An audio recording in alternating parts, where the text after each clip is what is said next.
Hey, Chris, how's it going? Hey, Karen, thanks so much. It's going pretty as good as can be expected during these insane times that we're in. But yeah, everything is coming along, and we're doing good here in cold, snowy Colorado. How's everything over there for you guys? As far as cold, yeah, we had unseasonably warm weather for a while, and now it's back to 20 below with another 10 for the wind chill factor. So sometimes it's, Oh yeah, you got us beat, definitely. yeah, it's pretty cold. But other days, like today, it's only -5. And the funny thing is, when you get acclimatized to -20, -5 just feels like a summer day. It's interesting how it works. Yeah, no, I'm still trying to get used to the cold and snowy weather here after being in hot and muggy Louisiana most of my life. It'll take a couple of years, but it will happen. And pretty soon I mean, the people that live here, that were born here and live here all their lives, even in 30, 40 below, they're out in hoodies and running shoes.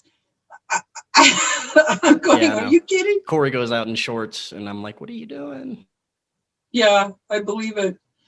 So you said the restrictions are actually a little easing up there. Is that right? It appears to be. I don't know if it's a temporary thing, but in especially in this blue state that I'm in, there it's kind of strange. They're opening up restaurants for dining again. Of course, the mask thing is major mandatory, but they're opening up restaurants again for dining. I think they're even going to have some concert venues open soon, which is going to be amazing. I mean, Wow. so we'll see what happens into the summer. I think that's when things they say should be really opening up.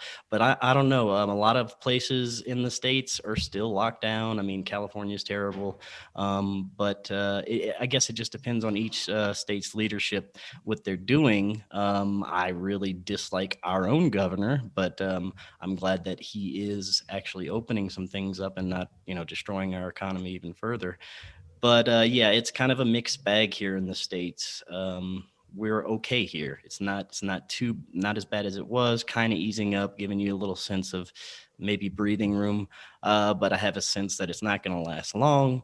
But hopefully it will. We'll see. How's it? We're talking earlier. I know how it is for you in Canada, but maybe give the audience a little sense of how different it is there and the draconian measures they're taking. It's pretty terrifying. Yeah, it really is. Canada has turned into a police state. Now, if you're someone who is mainstream and you only watch mainstream news, you won't be hearing about any of this. But Rebel News has done a fantastic job of reporting what's really going on. So there's a whole bunch of things, like, for instance, each province has mask exemptions, and it clearly states that we don't have to provide proof of our exemption.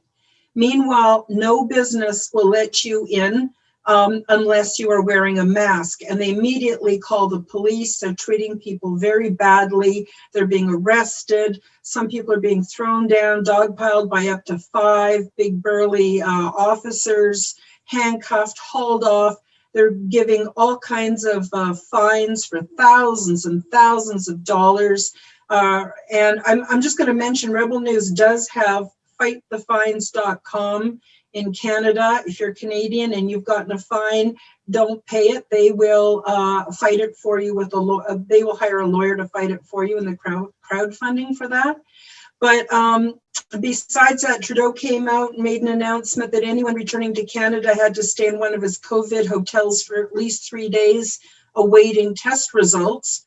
So they tell everyone they have to be tested before they can come back into Canada with a negative test response. But once they get here, they're not accepting them. And they're not allowing them to do any of the fast testing. They have to do the old school thing up the nose, PCR testing, the stuff that is so faulty. And they're making people stay in these hotels, and they're charging them over $2,000 for 3 night stay.